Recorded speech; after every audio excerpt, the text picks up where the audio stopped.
बोलो।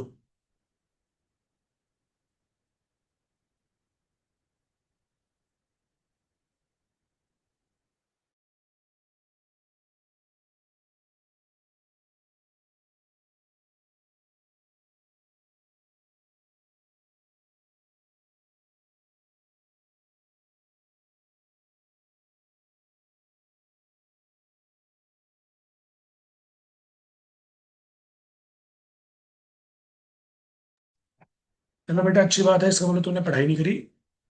तो आगे चलते हैं हम चलते हैं बेटा हमारी थर्ड ट्रांजिशन सीरीज पे। कल दो सीरीज के बारे में मैंने आपको बता दिया था। जो पहली सीरीज है ना बेटा, 3D सीरीज, वो तो काफी इजी है, उसमें दो ही एक्सेप्शन है, कॉपर और क्रोमियम। वो भी आप बड़ी आसानी से एक्सप्लेन कर देते हो। कॉपर के अंदर एक्सेप्शन है बेटा due to fully filled stable configuration. Chromium के अंदर एक्सेप्शन है due to half filled stable configuration. लेकिन जो हमारी सेकंड ट्रांजिशन सीरीज है ना बेटा, 4D सीरीज, उसके अंदर बहुत सारी एक्सेप्शंस हैं।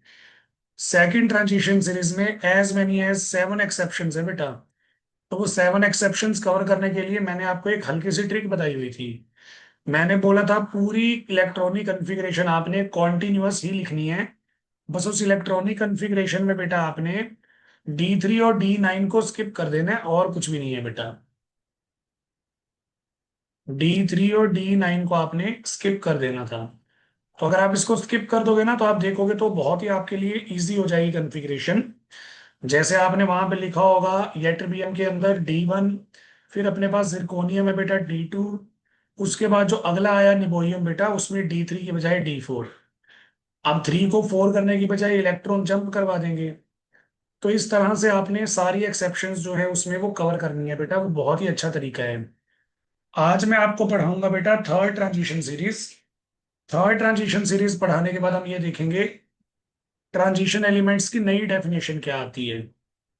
नई डेफिनेशंस के बाद मैं आपको डी ब्लॉक की प्रॉपर्टीज पढ़ाना शुरू कर दूंगा बेटा। 12-13 प्रॉपर्टीज हैं, तो आज 1 2 3 जितनी हो जाए उतनी करेंगे बेटा। सबसे पहले आप देखोगे third transition series. Third transition series ना हमारी एटॉमिक नंबर 57 से शुरू होती है बेटा। 57 पे हमारे पास आता है लेंथेनम। लेंथेनम का सिंबल होता है बेटा La। अब 57 के बाद 58 से लेके जो 71 तक के एलिमेंट है ना बेटा, वो सारे एफ ब्लॉक में चले गए। और क्योंकि वो लेंथेनम के बाद गए हैं, इसलिए हम इन्हें बोलते हैं बेटा लेंथेनाइट्स। मतलब लेंथेनम के बाद जो एफ ब्लॉक में चले गए वो लेंथेनाइट्स। थर्ड ट्रांजिशन सीरीज की बात हो रही है बेटा। फिर हम इस सीरीज को ना 72 से वापस कंटिन्यू करते हैं।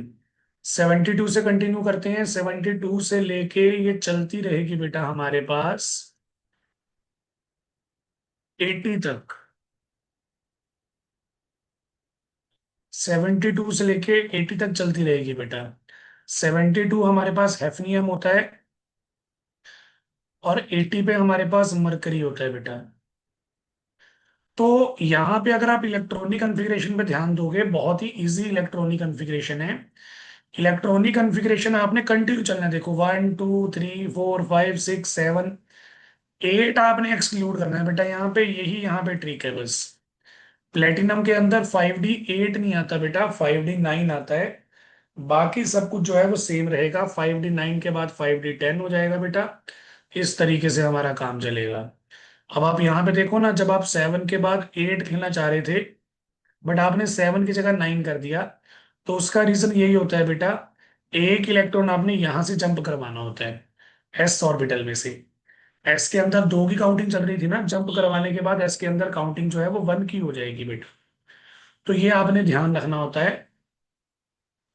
इसमें ना कुछ इंपॉर्टेंट एलिमेंट भी है, मैं उनके बारे में भी आपको हल्का सा बता देता हूँ।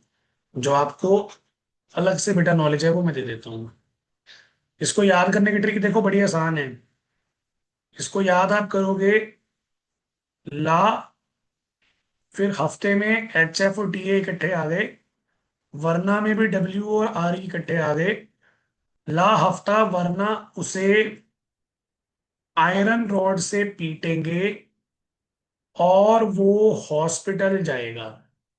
ये हमारे पास हमारी लाइन बनती है बेटा।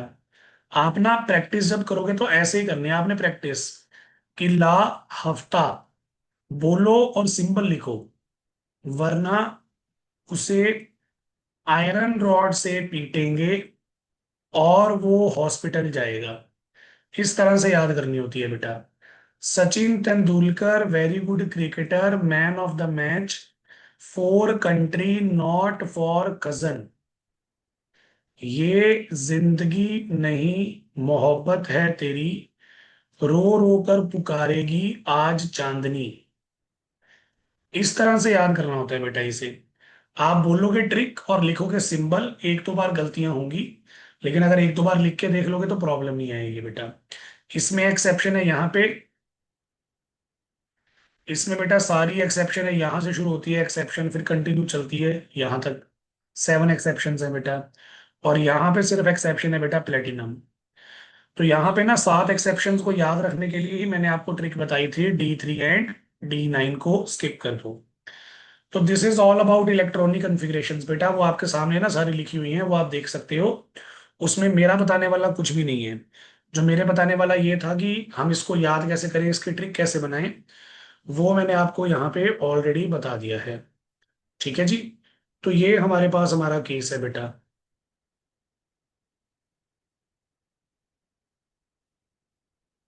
और कोई डाउट है तो पूछो। यहाँ तक कोई भी डाउट है तो आप पूछ सकते हो बेटा।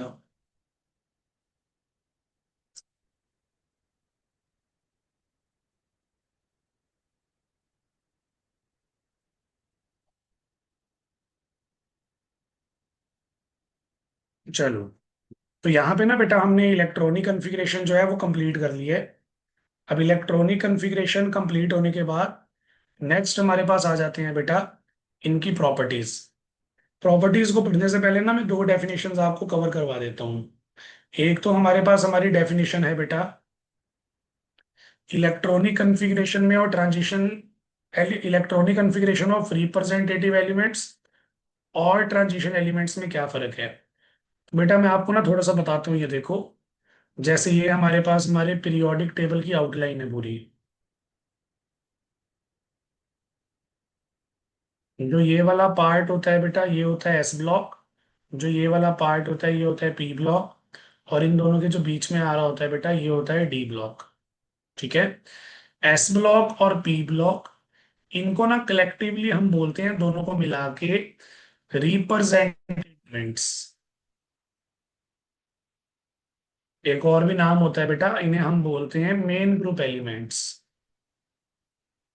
और जो डी ब्लॉक है हमारे पास उसका नाम मैं आपको ऑलरेडी बता चुका हूं, उसे हम बोलते हैं ट्रांजिशन एलिमेंट्स बेटा। जो एस ब्लॉक पी ब्लॉक है उनका इंडिविजुअल नाम नहीं है कोई भी। एस ब्लॉक का कोई इंडिविजुअल नाम नहीं है, पी ब्लॉक का कोई इंडिविजुअल नाम नहीं है। इनके ग्रुप्स के इंडिविजुअल नाम हैं, जैसे एस ब्लॉक में ग्रुप 1 अल्कली होता है, ग्रुप 2 अल्कलीन अर्थ होता है। ब्लॉक का कोई भी इंडिविजुअल नाम नहीं है बेटा। ठीक है ना। सेम उसी तरीके से पी वाले, पी वालों में ग्रुप्स के नाम तो हैं, ब्लॉक का कोई इंडिविजुअल नाम नहीं है। एस ब्लॉक और पी ब्लॉक को कलेक्टिवली हम बोलते हैं बेटा रिप्रेजेंटेटिव एलिमेंट्स। डी ब्लॉक को हम बोलते हैं ट्रांजिशन एलिमेंट्स। और डी ब्लॉक के अंदर से जो एफ ब्लॉक निकलता है, क्योंकि वो ट्रांजिशन एलिमेंट्स के अंदर से निकला इसलिए हम इसे बोलते हैं इनर ट्रांजिशन एलिमेंट्स। तो ये हमारे पास हमारा केस होता है बेटा। तो यहाँ पे हमें बताना है जो हमारे पास रिप्रेजेंटेटिव एलिमेंट हैं और ट्रांजिशन एलिमेंट हैं उनमें क्या डिफरेंस है। तो बेटा देखो बहुत ही सिंपल सा डिफरेंस है। एस ब्लॉक का ना आप कोई भी एग्जांपल ले लो, जैसे मान लो लिथियम एग्जांपल है, या मैं बोलूं कैल्शियम एग्जांपल है बेटा। इन सभी एग्जांपल्स में अगर आप चेक करोगे तो हम जो है ना हमारे इलेक्ट्रॉन वो भर रहे हैं बेटा आउटर शेल के अंदर। जैसे यहाँ पे 4 शेल आ रही थी, 1 2 3 4, तो हमारे जो इलेक्ट्रॉन्स हैं वो आउटर शेल के अंदर भरे जा रहे हैं बेटा, लास्ट तक भरे जा रही हैं। लेकिन जो हमारे पास हमारे ट्रांजिशन एलिमेंट होते हैं, ट्रांजिशन एलिमेंट्स में डी ब्लॉक के अंदर हम बेटा आउटर शेल में इलेक्ट्रॉन नहीं भरते, हम इनर शेल में इलेक्ट्रॉन भरते हैं। जैसे आप ये देखो, हमारे पास यहाँ पे 5D है और 6s है। 6s की फिलिंग तो पहले ही हो जाएगी एनर्जी के अकॉर्डिंग, 6s कम एनर्जी का है, 5D ज्यादा एनर्जी का है। तो 6s के अंदर इलेक्ट्रॉन पहले आएगा। लेकिन 5d जो है वो इनर शेल है। 6 वाला बाहर वाला शेल है, 5 वाला अंदर वाला शेल है। अंदर वाले शेल में अगर आप देखोगे तो काउंटिंग चल रही है बेटा। वहां पे हम इलेक्ट्रॉन फिल कर रहे हैं अंदर वाले शेल के अंदर। तो ये हमारे पास हमारा इंपॉर्टेंट पॉइंट है। ठीक है ना। यही मैंने बताया हुआ है कि in representative elements valence electron जो प्रेजेंट होते हैं वो आउटर मोस्ट शेल में होते हैं। लेकिन ट्रांजिशन के अंदर आउटर वाले तो है ही वैलेंस इलेक्ट्रॉन, इनर वाले भी होते हैं, दोनों पार्टिसिपेट करेंगे क्योंकि फीलिंग हम इनर वाले के अंदर कर रहे हैं बेटा। तो ये हमारे पास आ गया हमारा डिफरेंस। नेक्स्ट है हमारे पास डेफिनेशन ऑफ ट्रांजिशन एलिमेंट्स। आपको ना मैंने चैप्टर के स्टार्टिंग में ही बेटा डेफिनेशन दी थी ट्रांजिशन एलिमेंट्स की। क्या डेफिनेशन थी हमारे पास? हमारे पास थी बेटा वो एलिमेंट्स जो अपना बिहेवियर चेंज करते हैं from more electropositive to less electropositive. अब ये वाली डेफिनेशन नहीं, अब मुझे ना प्रॉपर डेफिनेशन बतानी है बेटा। तो प्रॉपर डेफिनेशन बताने के लिए मैं क्या करूंगा देखो।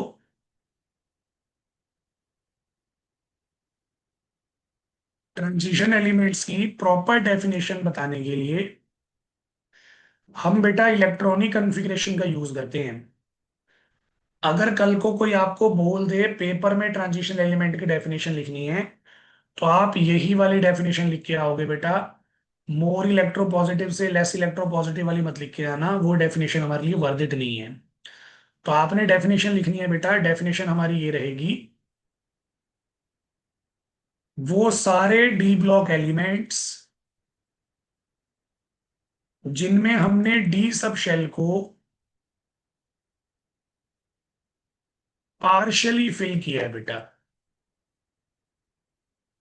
पार्शियली फिल किया है मतलब D1 से D9, चाहे वो उनकी एटॉमिक स्टेट हो, ग्राउंड स्टेट हो बेटा, चाहे वो उनकी एक्साइटेड स्टेट हो, आयनिक स्टेट हो, दोनों में से कोई भी स्टेट हो, चाहे एटॉमिक हो चाहे आयनिक हो बेटा। तो ऐसे हमारे पास जो एलिमेंट्स होते हैं उन्हें हम बोलते हैं ट्रांजिशन एलिमेंट। अब आप आई नो कंफ्यूज हो गए होगे कि सर ऐसे तो बहुत सारे केस हो जाएंगे। बहुत सारे केस नहीं है बेटा, मैं आपको ना कुछ एक एग्जांपल देता हूँ। जैसे आयरन की बात करते हैं। आयरन हमारे पास होता है बेटा 4s2 3d6। तो इसमें आप देखोगे डीओ सब शेल जो है वो पार्शियली फिल्ड है। अगर D sub shell partially field है तो हम इसे ट्रांजिशन एलिमेंट बोलेंगे। जैसे हमारे पास निकल आ गया बेटा। निकल जो है वो होता है 4s2 3d8। तो निकल जो है वो एटॉमिक स्टेट के अंदर ही पार्शियली फिल्ड है। क्योंकि ये पार्शियली फिल्ड है बेटा, इसे भी हम क्या बोलेंगे? ट्रांजिशन एलिमेंट बोलेंगे। अब बेटा कंफ्यूज हो जाओगे आप कॉपर में, जैसे कॉपर आ गया। कॉपर की इलेक्ट्रॉनिक कॉन्फ़िगरेशन होती है 4s1 3d10। तो आप बोलोगे यहाँ पे तो d sub shell fully filled है सर। तो बेटा ये तो अभी एटॉमिक स्टेट है ना, आप इसकी आयनिक स्टेट बनाओ। आयनिक स्टेट बनाओ कॉपर 2 पॉजिटिव। जैसे ही आप आयनिक स्टेट बनाओगे, एक इलेक्ट्रॉन यहां से निकलेगा, एक इलेक्ट्रॉन यहां से निकलेगा, ये बन जाएगा 3d9 बेटा। तो इसका मतलब ये आयनिक स्टेट के अंदर पार्शियली फिल्ड है। अगर हमारा कॉपर आयनिक स्टेट में पार्शियली फिल्ड है तो ये ट्रांजिशन में ही काउंट होगा बेटा। मतलब जो पार्शियली फिल्ड वाली कंडीशन है ना, वो दोनों में से किसी एक कंडीशन में सेटिस्फाई होना चाहिए, चाहे एटॉमिक हो चाहे आयनिक हो। अब बच्चे फिर कंफ्यूज हो जाते हैं। बच्चे बोलते हैं कि सर ऐसे तो फिर सारे एलिमेंट ही जो हैं वो ट्रांजिशन एलिमेंट हो जाएंगे। तो नहीं बेटा, जैसे मेरे पास जिंक है। जिंक होता है 4s2 3d10। एटॉमिक स्टेट में ये फुली फिल्ड है बेटा। फिर जैसे ही मैं इसे आयनिक स्टेट में कन्वर्ट करता हूं, आयनिक स्टेट में 2 इलेक्ट्रॉन रिमूव हो गए आउटर शेल से। आयनिक स्टेट में भी ये फुली फिल्ड है बेटा। एटॉमिक स्टेट में भी फुली फिल्ड था, आयनिक स्टेट में भी फुली फिल्ड है, पार्शियली फिल्ड बना ही नहीं। इसलिए जिंक हमारा डी ब्लॉक एलिमेंट तो है, बट ट्रांजिशन एलिमेंट नहीं है बेटा। मैंने बोला था ना आपको, जितने भी हमारे ट्रांजिशन एलिमेंट होते हैं वो सारे डी ब्लॉक एलिमेंट होते हैं। बट सारे डी ब्लॉक ट्रांजिशन होंगे ये कोई जरूरी नहीं है, उसका एग्जाम्पल है बेटा। तो ऐसे हमारे पास एग्जाम्पल सिर्फ 3 ही अवेलेबल है। जैसे मान लो कल मैंने आपको पढ़ाया था पैलेडियम। पैलेडियम हमारे पास आ रहा था 4d10 5s0। एटॉमिक स्टेट में पैलेडियम फुली फिल्ड है। लेकिन जैसे ही मैं इसकी आयनिक स्टेट लेके आऊंगा ये पार्शियली फिल्ड हो जाएगा बेटा, तो ये भी ट्रांजिशन में काउंट होगा। ऐसे सिर्फ तीन ही एलिमेंट हैं जो एटॉमिक स्टेट और आयनिक स्टेट दोनों में फुली फिल्ड रहते हैं। वो हैं हमारे बेटा जिंक, कैडमियम और मरकरी। और इनको ढूंढना या याद करना ज्यादा मुश्किल नहीं है बेटा। हर एक सीरीज के लास्ट एलिमेंट की बात हो रही है। 3D सीरीज के लास्ट में आ रहा था जिंक, 4D सीरीज के लास्ट में आ रहा था बेटा कैडमियम, 5D सीरीज के लास्ट में आ रहा है बेटा मरकरी। ये जो लास्ट एलिमेंट होते हैं ना, ये एटॉमिक और आयनिक दोनों स्टेट्स के अंदर फुली फिल्ड होते हैं, इसलिए हम इन्हें ट्रांजिशन में काउंट नहीं करते बेटा। तो ये देखो, elements whose atom in ground state and ion in one of the common oxidation state has partly filled penultimate d subshell is called transition element। तो इस डेफिनेशन के अकॉर्डिंग कौन एक्सक्लूड हो गया बेटा? जिंक एक्सक्लूड हो गया, कैडमियम एक्सक्लूड हो गया, मरकरी एक्सक्लूड हो गया। यानी कि ये तीनों के तीनों ट्रांजिशन एलिमेंट नहीं है। ये तीनों डी ब्लॉक एलिमेंट तो हैं, बट ट्रांजिशन एलिमेंट नहीं है, बिकॉज इनके पास इनकम्प्लीट डी सबशेल आ ही नहीं सकता। चाहिए एटॉमिक स्टेट में आ जाए, चाहिए कॉमन ऑक्सीडेशन स्टेट में आ जाए। तो ये हमारे पास हमारी प्रॉपर डेफिनेशन है बेटा ट्रांजिशन एलिमेंट की। मैंने आपको 10 एलिमेंट पढ़ाए थे 3D सीरीज में। जिंक रिजेक्ट हो गया, 9 रह गए हैं बेटा। 10 पढ़ाए थे मैंने 4D सीरीज में, कैडमियम रिजेक्ट हो गया। 10 पढ़ाए हैं 5D सीरीज में, मरकरी रिजेक्ट हो गया। तो मैंने आपको 30 पढ़ाए हैं डी ब्लॉक एलिमेंट, लेकिन ट्रांजिशन एलिमेंट मैंने आपको 27 ही पढ़ाए हैं बेटा। तो ये हमारे पास हमारा केस था। इलेक्ट्रॉनिक कॉन्फ़िगरेशन बेसिक कंसेप्ट यहां तक अपना काम जो है वो हो गया है कंप्लीट। अब आपका कोई भी डाउट है तो पूछ लो बेटा, डाउट नहीं है तो थम्स अप कर दो, हम प्रॉपर्टीज शुरू करने वाले हैं।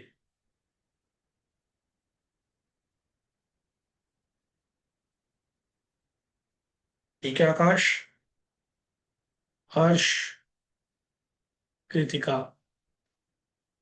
गुरलीन, ठीक है बेटा।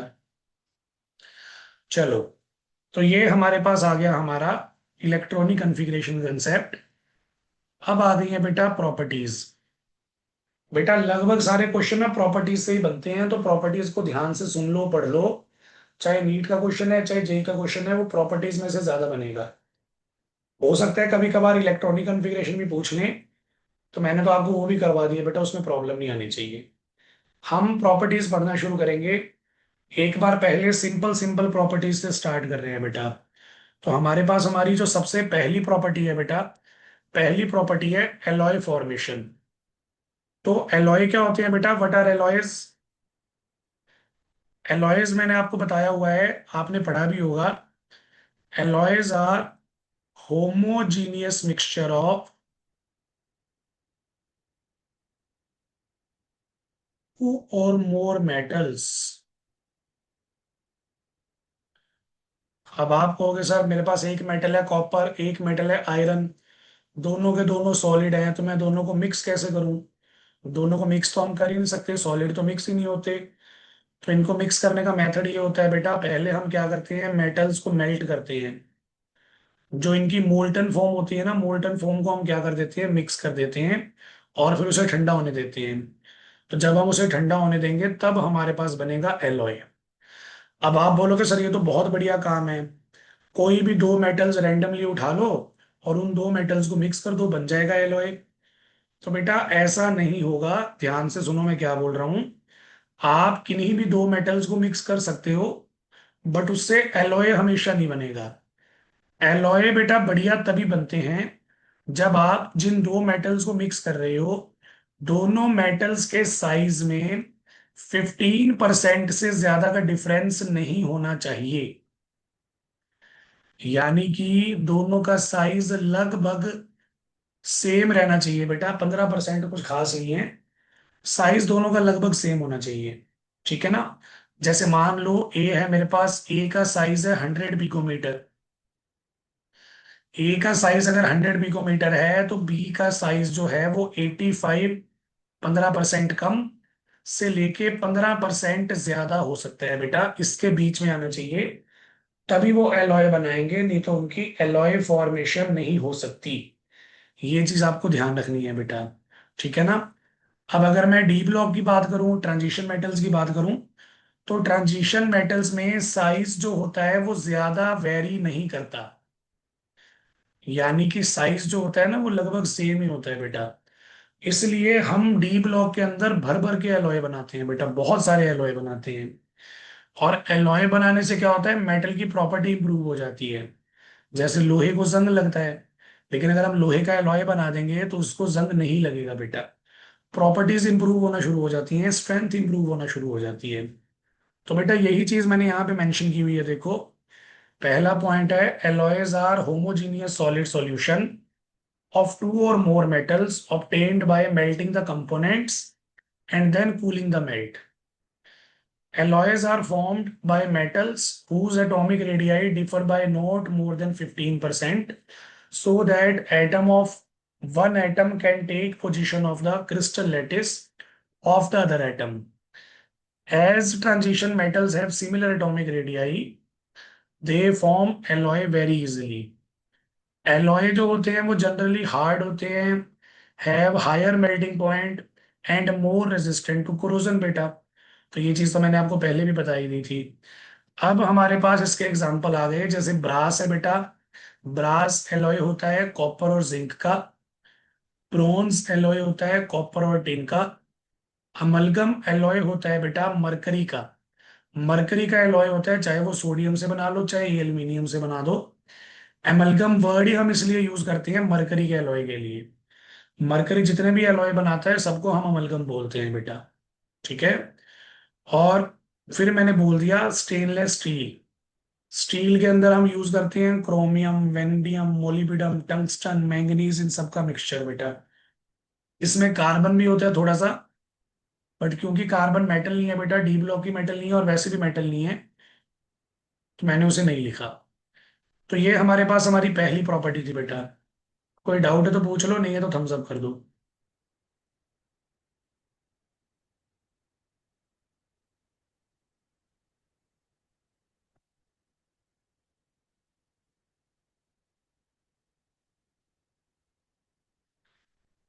ठीक है बेटा। तो पहली प्रॉपर्टी थी, बहुत ही इजी प्रॉपर्टी थी। अब आ जाते हैं हम थोड़ी सी टिपिकल प्रॉपर्टीज पे। टिपिकल प्रॉपर्टीज भी हैं बेटा हमारे पास। जैसे हमारे पास आ गई है इंटरस्टिशियल कंपाउंड। ये वाली अभी सिंपल ही है, अभी थोड़ा सा आगे जाके हम पढ़ेंगे बेटा टिपिकल वाली प्रॉपर्टीज वो, ठीक है ना। तो हमारे पास आ गई है इंटरस्टिशियल कंपाउंड। इंटरस्टिशियल कंपाउंड क्या होते हैं, देखो। इंटरस्टिशियल कंपाउंड पढ़ने से पहले हमें ये पढ़ना पड़ेगा, इंटरस्टिशियल साइट क्या होती है। इंटरस्टिशियल साइट, तो बेटा यहाँ पे देखो मैंने डायग्राम बनाया हुआ है, डायग्राम के अंदर मैं आप थोड़ा सा बता देता हूँ। जैसे मान लो हम ना किसी भी मेटल के अंदर एटम्स का अरेंजमेंट पढ़ रहे हैं। तो ये हमारे पास हमारी मेटल थी, उसके अंदर हम एटम्स का अरेंजमेंट पढ़ रहे हैं। अब आप देखोगे जो हमारे पास हमारा क्रिस्टल बन रहा है ना, वो तो बन रहा है रेक्टेंगुलर। लेकिन उस रेक्टेंगुलर क्रिस्टल के अंदर जो एटम हम अरेंज कर रहे हैं वो स्फेरिकल कर रहे हैं। तो इसका ना सीधा सीधा मतलब ये है बेटा कि हमारे पास जगह जो है वो 100% ऑक्यूपाई नहीं होगी। 100% जगह ऑक्यूपाई नहीं होगी बेटा, ठीक है ना। थोड़ा सा गैप तो बच ही जाएगा।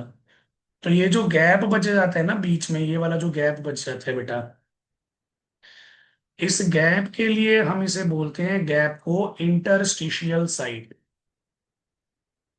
इंटरस्टिशियल साइट, इंटरस्टिशियल वॉइड भी बोल सकते हो, एक ही बात है, ठीक है ना। तो ये हमारे पास हमारा केस है बेटा, इंटरस्टिशियल साइट। अब ये जो खाली साइट्स हमारे पास प्रेजेंट है ना, इन खाली साइट्स के अंदर बेटा छोटे छोटे एटम, जैसे बोरोन है, कार्बन है, हाइड्रोजन है, वो छोटे छोटे एटम आके ट्रैप हो जाते हैं। ये छोटे छोटे एटम ट्रैप होके हमारे मेटल के साथ कंपाउंड बना लेते हैं। और इन्हीं कंपाउंड्स को हम बोलते हैं बेटा इंटरस्टिशियल कंपाउंड्स।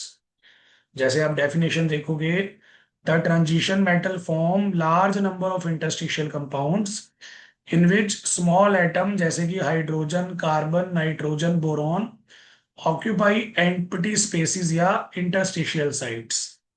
तो ये हमारे बन गए हैं इंटरस्टिशियल कंपाउंड। इंटरस्टिशियल कंपाउंड जो होते हैं बेटा, ये नॉन स्टोइकियोमेट्रिक होते हैं। नॉन स्टोइकियोमेट्रिक का क्या मतलब हुआ? इसका मतलब ये हुआ कि जैसे हम नॉर्मली कंपाउंड बनाते हो, जैसे मान लो ये कंपाउंड है कैल्शियम हाइड्राइड, तो इसमें तो एटम्स की रेशो बड़ी सिंपल है, 1:2। जैसे हम ग्लूकोज बनाते हैं बेटा, ग्लूकोज में भी एटम्स की रेशो कितनी सिंपल है। यहाँ पे ना रेशो सिंपल नहीं होती, देखो। जैसे टाइटेनियम के साथ हाइड्रोजन आ रहा है 1.7 रेशो में, वेंडियम के साथ हाइड्रोजन आ रहा है 0.56 रेशो में। तो ये रेशो अजीब सी आ रही है, फ्रैक्शनल रेशो आ रही है बेटा, इसलिए हम इन्हें बोलते हैं नॉन स्टोइकियोमेट्रिक। ये नॉन स्टोइकियोमेट्रिक होते हैं बेटा। इनके बीच में जो बॉन्ड्स प्रेजेंट होती हैं वो ना ही ज्यादा कोवलेंट होती हैं, ना ही ज्यादा आयनिक होती हैं बेटा। Bonds present between them are neither typically ionic nor covalent. उसके बाद इंटरस्टिशियल कंपाउंड्स की इंपॉर्टेंट बातें। इंटरस्टिशियल कंपाउंड बेटा हार्ड होते हैं, रिजिड होते हैं। इनका मेल्टिंग पॉइंट जो होता है वो प्योर कंपाउंड से भी ज्यादा आता है बेटा। इनकी जो कंडक्टिविटी होती है वो प्योर मेटल जितनी ही होती है, मतलब कंपाउंड बनाने के बाद भी कंडक्टिविटी लॉस नहीं हो रही। और ये एक्वायर कर लेते हैं केमिकल इनर्टनेस, मतलब ये जब इंटरस्टिशियल कंपाउंड बन जाएंगे तो फिर वो आगे किसी और के साथ मुश्किल ही है बेटा रिएक्ट करेंगे। तो ये इसकी कुछ इंपॉर्टेंट करेक्टरिस्टिक थी बेटा। अब देखो, जैसे मेरे पास ये सॉलिड सरफेस है निक्कल का, यहाँ पे भी गैप्स है बेटा। इन गैप्स के अंदर कई बार कोई गैस आके ट्रैप हो जाती है, जैसे मान लो हाइड्रोजन गैस आके ट्रैप हो गई। कोई भी सरफेस पे जब कोई पार्टिकल आके ट्रैप होता है तो आप उसे क्या बोलते होते हो? एड्सॉर्प्शन। लेकिन ये थोड़ा स्पेशल केस हो गया ना बेटा, जो एड्सॉर्ब करने वाला है वो सॉलिड है और जो एड्सॉर्ब होने आई है वो गैस है। तो जब एक गैस सॉलिड सरफेस पे एड्सॉर्ब होती है उसके लिए हम स्पेशल वर्ड यूज करते हैं ऑक्यूल्यूजन। ये नीट वालों के लिए थोड़ा इंपॉर्टेंट है बेटा, वहां पे पूछ लेते होते हैं। अदरवाइज बाकी तरह ये रेलिवेंट नहीं है इस टॉपिक के रिगार्डिंग। दो प्रॉपर्टीज हमारी कंप्लीट हो गई हैं। दोनों में से किसी में डाउट है तो बोलो, नहीं तो थम्स अप कर दो बेटा।